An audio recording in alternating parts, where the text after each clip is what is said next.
তো গাইস, আমি তোমাদেরকে বলেছিলাম পরের এপিসোড তখনই আসবে যখন এই ভিডিওটাতে 20টা কমেন্ট হবে, কিন্তু ভাই আমি তোমাদের কাছ থেকে কোনো সাপোর্টই পাইনি।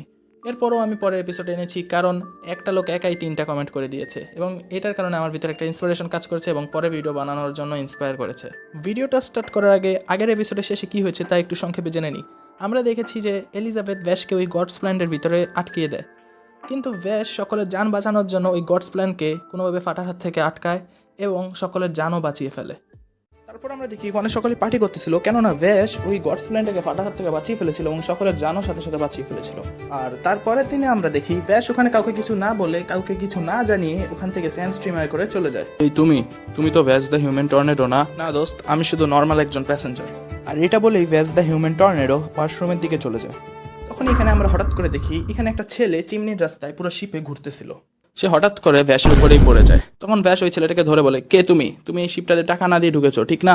হ্যাঁ, কারণ আমার সকল টাকা আমার বিড়াল খেয়ে ফেলেছিল আর আমার মা বাবাও আগের শহরে হারিয়ে গিয়েছে, এর কারণে আমি মেন সিটিতে যাচ্ছি আমার দাদির কাছে। তখন এই ছেলেটা ভাবে এবার তো শেষ, কারণ এত মিথ্যা স্টোরিতে কেউই বিশ্বাস করবে না। চিন্তা করিও না বাচ্চা, আমি তোমার সাহায্য করব, আমি আমার সকল টাকা তোমাকে দিয়ে দিব।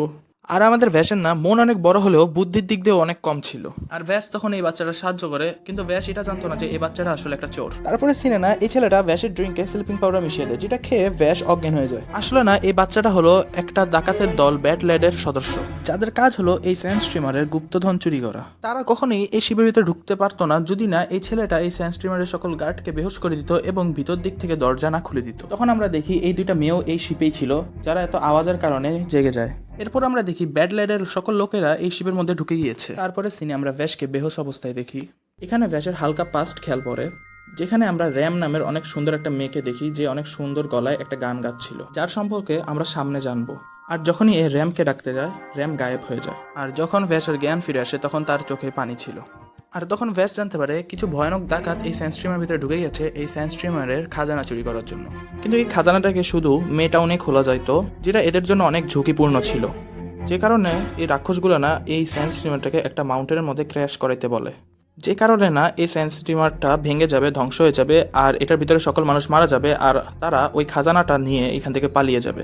আর যে ওকে আটকানোর চেষ্টা করতেছিল না, এই গ্যাংয়ের লিডার নিয়ন তাকে মেরে ফেলতেছিল। আর যখন এই ছেলেটা জানতে পারে যে নিয়ন এই স্যান্ড স্ট্রিমারটাকে পাহাড়ের সাথে বাড়ি খাইয়ে ধ্বংস করে ফেলবে, তখন সে অনেক বেশি রেগে যায়। আর তখনই এই বাচ্চারা নিয়নের উপরে আক্রমণ করে দেয়, কেননা সে চাইতো না যে এই স্যান্ড স্ট্রিমারটা ধ্বংস হয়ে যায়। আর যার কারণে নিয়ন অনেক বেশি রেগে যায় এবং ওই বাচ্চাটাকে মারা শুরু করে। নিয়ন আসলে একটু পাগল টাইপের ছিল, সে ওই বাচ্চাটাকেও মেরে ফেলতেই যাবে, কিন্তু তখন আমাদের হিরো ভ্যাশ ওখানে এসে পড়ে আর ওই বাচ্চাটাকে নিয়ে নিচে লাফ দিয়ে দেয়।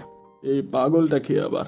এখন মজা আসবে। তখন আমরা দেখি এই দুজন হিটোর গার্ডকে মেরে ওদের কস্টিউম পরে ফেলে। এই শিপটা ক্র্যাশ হওয়ার জন্য না আর 5 মিনিটেরও কম সময় ছিল। আর তখন ভ্যাশ আর এই বাচ্চাটা না আবার ওই স্যান্ড স্ট্রিমারের ভিতরে ঢুকে যায়। এই বাচ্চাটা এই স্যান্ড স্ট্রিমারের কোনা চিনে, কেননা এই ছেলেটার বাবা এক সময় এই শিপেরই ক্যাপ্টেন ছিল, যাকে ধোকা দিয়ে এই শিপ থেকে বের করে দেওয়া হয়েছিল। আর এই জিনিসটারই বদলানোর জন্য এই বাচ্চাটা ব্যাড ল্যাড গ্রুপে জয়েন করেছিল। আর তখন আমরা দেখি এই দুজনের উপরে ব্যাড ল্যাডের 2টা গার্ড আক্রমণ করে দেয়, কিন্তু এই বাচ্চাটাকে ভ্যাশ বাঁচিয়ে নেয় ঠিকই, তবে এই বাচ্চাটাকে বাঁচাতে গিয়ে ভ্যাশ নিজেই অনেক বেশি ইনজার্ড হয়ে যায়। কিন্তু এত ইনজার্ড হওয়ার পরেও না ভ্যাশ ওই গার্ডগুলো লাইফ বাঁচানোর চেষ্টা করে, কেননা এই পর্যন্ত সে কাউকে মারেও নি এবং কাউকে মারতেও চায় না।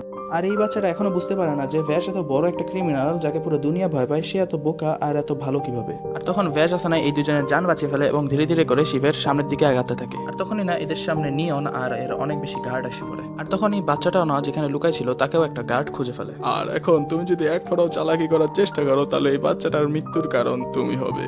আর যেটা শোনার পর ভ্যাশ অবভিয়াসলি কিছু করে না এবং নিজের হাত খাড়া করে দেয়, আর যেটার কারণে নিয়ন ভ্যাশকে মারতেই যাবে। এখন তুমি মারা যাবে আর তুমি কিছুই করতে পারবে না, মরার জন্য তৈরি হয়ে যাও। তখন মেরিল আর মিলি এতক্ষণ পর সামনে আসে এবং মেরিল নিজের গান নিয়নের দিকে তাক করে দেয়। আর তখন মেরিল ভ্যাশকে বলে, তুমি কি এখনো মানো না যে আমরা দুইজন তোমার কাজে লাগতে পারি, ভ্যাশ দ্য হিউম্যান টর্নেডো? আর ভ্যাশের নাম শুনতে এরা সকলেই অনেক বেশি শক হয়ে যায়, আর এদের বিশ্বাসে হচ্ছিল না যে এদের সামনে ভ্যাশ দাঁড়িয়ে আছে, দ্য হিউম্যান টর্নেডো। আর তখনই এদের স্যান্ড স্ট্রিমার একটা মাউন্টেনের সাথে ধাক্কা খায় আর এখানে এরা দুইজন আর সকল গার্ড মাটিতে পড়ে যায়। আর তখন এই শিপটা ক্র্যাশ হওয়ার জন্য আর মাত্র 2 মিনিট বাকি ছিল। আর তখন নিয়ন বলে, আমি অনেক বেশি ভাগ্যবান যে আমি তোমার সাথে দেখা করতে পেরেছি, ব্যাস দ্য হিউম্যান টর্নেডো। আসো দেখাই যাক আমাদের মধ্যে কে বেস্ট গানম্যান। আর তারপরে সিনে আমরা দেখি এরা দুজনের সামনাসামনি দাঁড়িয়ে গিয়েছিল এবং লড়াই করার জন্য রেডি হয়ে গেছিল, একেবারে কাউবয় স্টাইলের মতো। এই ফাইটের সিম্পল একটা রুল ছিল, যদি নিয়ন জিতে তাহলে সে ভ্যাশ দ্য হিউম্যান টর্নেডোকে মেরে ফেলবে, আর যদি ভ্যাশ জিতে তাহলে নিয়ন ওই স্যান্ড স্ট্রিমারটাকে স্টপ করিয়ে তাদের সকলকে নিয়ে ওখান থেকে চলে যাবে। আর তারপরে ফাইট শুরু হয়ে যায় এবং দুজনের দিকে বন্দুক তাক করে গুলি করা শুরু করে, যেখানে নিয়ন ভ্যাশকে মারার জন্য গুলি করে, কিন্তু আমাদের ভ্যাশ নিয়নকে পাথরগুলো থেকে বাঁচানোর জন্য ফায়ার করে। আর তখনই নিয়নের করা একটা গুলি ভ্যাশের গায়ে এসে লাগে, যার কারণে ভ্যাশ অনেক বেশি ইনজার্ড হয়ে মাটিতে পড়ে যায়। এটা দেখে সকলে অনেক বেশি শক হয়ে যায়। সকলে ভাবতে থাকে যে এখন তো ভ্যাশ হেরে গিয়েছে, হয়তো বা নিয়ন তাকে এবার মেরে ফেলবে। কিন্তু তখন নিয়ন বলে, আমি এখন পর্যন্ত তোমার মতো বোকা লোক কোথাও দেখিনি। ব্যাস দ্য হিউম্যান টর্নেডো, আমি আমার হার তোমার কাছে অ্যাকসেপ্ট করলাম। আর নিয়ন না বুঝে গিয়েছিল যে ভ্যাশ অনেক ভালো একজন গানম্যান। যদি ভ্যাশ নিয়নকে বাঁচানোর জন্য ওই পাথরগুলোতে গুলি না করতো তাহলে ভ্যাশ অনেক আগেই জিতে যেত, যার মানে ছিল এখন তারা এই স্যান্ড স্ট্রিমারটাকে আটকাতে পারবে। কিন্তু এতবার ধাক্কা খাওয়ার কারণে এই স্যান্ড স্ট্রিমারটার ব্রেক নষ্ট হয়ে গিয়েছিল, আর এই শিপটা থামতেছিলই না, আর অনেক স্পিডে পাথরের দিকে ছুটে যাচ্ছিল। আর মাত্র 30 সেকেন্ড ছিল এই শিপটা পাথরের সাথে ধাক্কা খাওয়ার জন্য। আর ভ্যাশ অনেক ভালো করে জানতো এখন শুধু এই শিপটাকে এই বাচ্চাটাই বাঁচাতে পারবে। আর ভ্যাশ একেবারেই ঠিক ছিল, কারণ এই বাচ্চাটা শিপের এমার্জেন্সি রুমে যে এমার্জেন্সি ব্রেক ধরে টান দেয়, আর নিয়নও নিজেদের গাড়ি দিয়ে শিপটাকে পিছন দিক দিয়ে টান দেয়, আর যে কোনোভাবে শিপটা একবারে সঠিক টাইমে পাথরের সামনে এসেই থেমে যায় এবং এই স্যান্ড স্ট্রিমারের সাথে সাথে সকল লোকের জানও বেঁচে যায়। আর এই ছেলেটা ভ্যাশকে ওয়াদা করে যে এই ছেলেটাও ভ্যাশের মতো অনেক বেশি ভালো হবে এবং একদিন তার বাবার মতো এই শিপের ক্যাপ্টেন হয়ে দেখাবে। আর যেটা শুনেই ভ্যাশ অনেক বেশি খুশি হয়ে যায়। তো গাইস, আজকের জন্য এতটুকুই থাক। পরের এপিসোড তখনই আসবে যখন এই ভিডিওতে 1 মিনিট। তোমরা তো ভাই আমাকে সাপোর্টই করো না, যাও 5টা কমেন্ট করলেই পরের এপিসোড আমি আনে ফেলবো। আর এটার সাথে সাথে জানিয়ে দিবে যে তোমাদের ভ্যাশের কাহিনী কেমন লাগতেছে। ততদিনের জন্য সুস্থ থাকবে। Bye bye.